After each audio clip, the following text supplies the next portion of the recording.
Bismillahirrahmanirrahim. Terima kasih Bapak-bapak yang sudah mengantarkan pertanyaan-pertanyaan itu. Luar biasa, dari dua pertanyaan ini menunjukkan masih loading, masih nyimak, luar biasa. Yang pertama perkara janji, Pak. Tadi sebenarnya mau aku bahas sampai ke situ, sampai ke ujung-ujung, sampai ke akar-akarnya. Aku takut kebablasan. Kalau sudah bicara tentang janji, janji itu adalah hutang. Makanya nggak sembarang orang yang harus menaruhkan janji. Seperti apa yang Bapak bilang tentang Pak Sugeng, alhamdulillah kita setuju.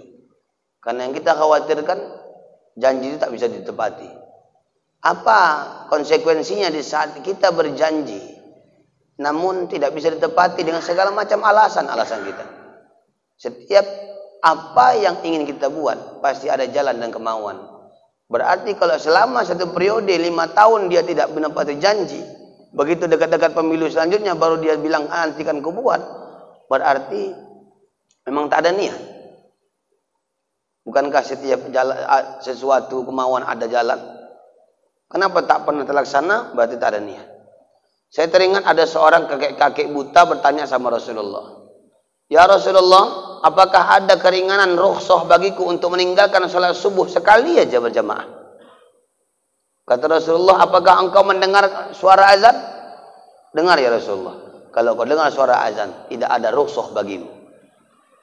Merangkaklah bertatih-tatih pakai tongkat kaki ini, Pak. Jalan menuju masjid jam 4 pagi karena subuhnya jam 5. Tengah jalan jatuh tersungkur. Datanglah ada anak muda nyambut si kakek tadi, dipapahnya lah sampai ke dalam masjid. Si kakek tua sholat, dia nunggu di teras masjid. Selesai sholat, ditunggunya kakek tua yang pakai tongkat. Jalan lagi, diantarkannya sampai ke rumah. Tengah jalan si kakek itu bilang, makasih anak, udah kau bantu aku pergi dan pulang sama-sama, kek. Kau udah sholat? Enggak. Kenapa? Aku bukan manusia. Terus, aku iblis. Kalau kau iblis, kenapa kau tolong aku? Kakek jangan senang dulu. Kakek tahu kenapa aku tolong. Jangan senang-senang gitu, kek. Waktu kakek keluar dari rumah subuh-subuh menuju masjid, jatuh di tengah jalan. Aku dengar Allah berfirman dengan malaikat-malaikatnya bahwa dosa kau diampuni separuh. Aku takut kalau pulang gak kuantarkan, jatuh lagi kau nanti. Habis separuh lagi dosa kau. Berkurang kawanku di neraka. Ternyata iblis itu menolong, ada maksudnya. Hati-hati, Pak. Akan muncul iblis-iblis yang berwujud manusia nantinya. Yang menolong tapi dengan alasan. Menolong ada maksud tujuan. Aku nggak bilang caleg itu iblis, enggak. Tapi ada orang-orang yang menyerupai sikap dan sifat iblis itu. Segala macam janji diantarkannya untuk dapat suara. Yang baik, insya Allah yang baik. Yang tak baik, inilah yang harus kita jauhi dari Allah. Lantas apa nanti konsekuensi di akhirat ketika janji tak bisa ditepati? Kata Rasul sallallahu alaihi wasallam, atadruna mal muflis? Tahukah kalian orang yang bangkrut? Orang yang bangkrut itu adalah orang yang ketika di akhirat jalan melenggang bawa amal ibadahnya, dia juga membawa segala macam salah dan dosa dengan orang lain. Bukan sama Allah, tapi sama orang lain. Makanya sebelum sampai yaumil hisab, yaumil mizan, sampai ke akhirat, belum sampai proses itu, ada satu tempat, Pak, disiapkan Allah, dijelaskan dalam kitab Durratun Nasihin. Itulah tempat disiapkan Allah. Pertama, mengagungkan kebesaran Allah. La ilaha illa ana, kata Allah. Tidak ada Tuhan selain aku.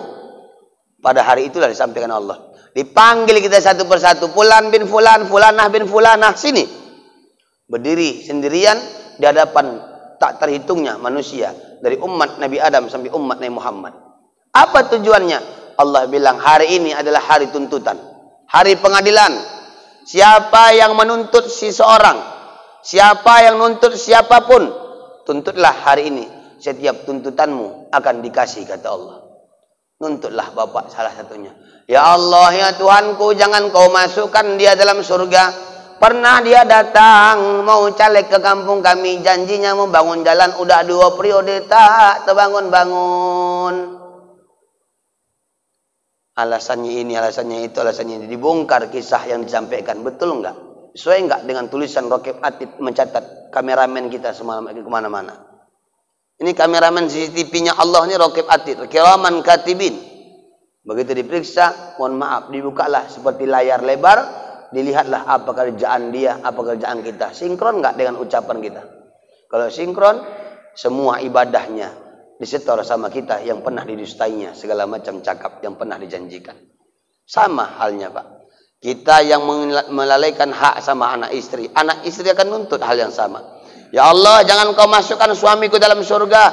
Dulu di dunia kami tak pernah dipikirkannya. Dia mikirkan pengajiannya terus. Dia mikirkan sholatnya terus, ibadahnya terus. Aku tak pernah dipikirkannya.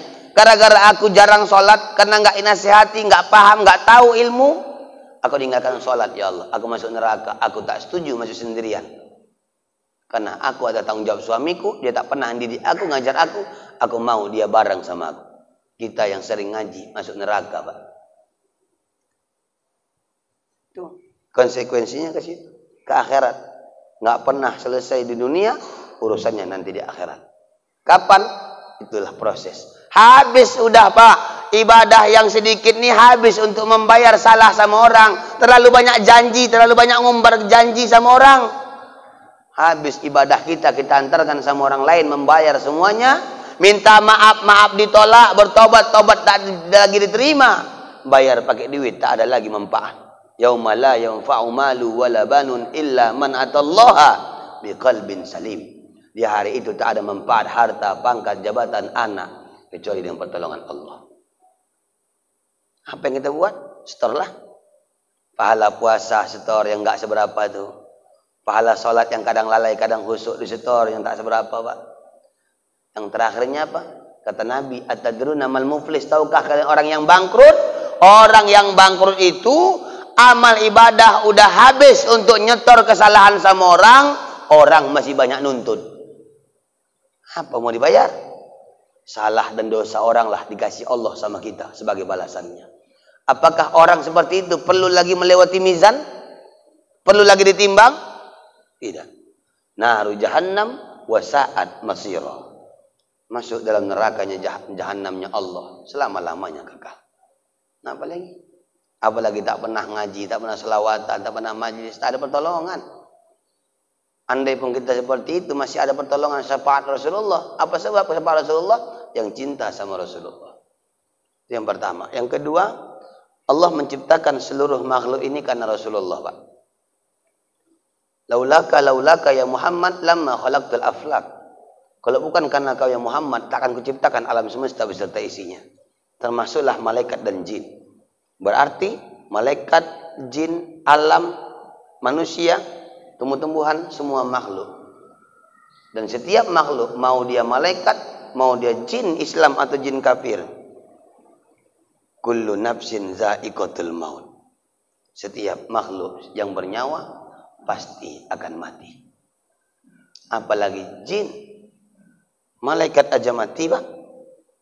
Setelah habis binasa seluruh makhluk di dunia, Allah panggillah malaikat untuk meniupkan rihun marhan, angin merah menyapu bersih dunia. Ini sebelum kiamat.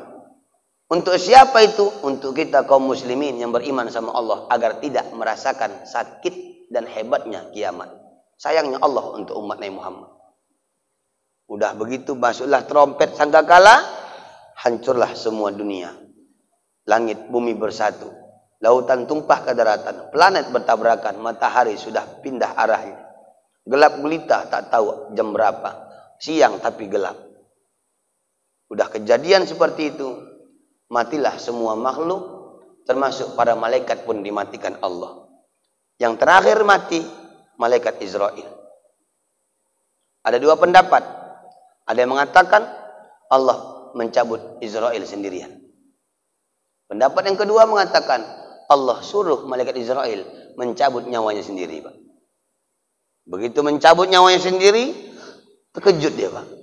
Apa katanya sama Allah? Dimasukkannya balik nyawanya. Ya Allah, andaikan aku tahu beginilah sakitnya sakaratul maut itu, takkan pernah ku cabut nyawa orang Islam, orang mukmin, orang beriman itu sesakit ini ya Allah. Pasti lembut ku buat. Karena Israel nggak pernah tahu cuma sakitnya, Pak. Berarti jin tugasnya malaikat Israel. Malaikat Israel ini tugasnya banyak. Karena sangkin kan tugasnya berat, orang-orang benci sama dia, Pak. Padahal kita nggak pernah kenal. Ada mama di kampung, sangkin gondok ini dengan anaknya. Malaikat maut, sini kau. Ya Allah, malaikat maut dibilang anaknya. Kayak pernah kenal mamanya sama malaikat maut. Kenapa? Karena tugasnya tadi. Ya. Jin juga mati dicabut oleh Israel. Siapa yang dibangkitkan pertama kali? Allah bangkitkan malaikat-malaikat terlebih dahulu. Disusunlah panitia pelaksana akhirat, Pak. Udah bangkit malaikat semuanya oleh malaikat Israfil alaihi salatu wasalam, ditiupkan trompet. Bangkit yang lain. Manusia yang pertama kali bangkit Sayyiduna Muhammad sallallahu alaihi wasallam. Wallahu a'lam. Dah. Mudah-mudahan dapat dipahami dan mudah-mudahan bisa menjadi tambahan pembendaharaan ilmu kita semua pagi hari ini. Ala hadhihi niyyah wa likulli niyyatin salihah maqbulah bi barakatin Nabi Muhammadin sallallahu alaihi wasallam bi sirril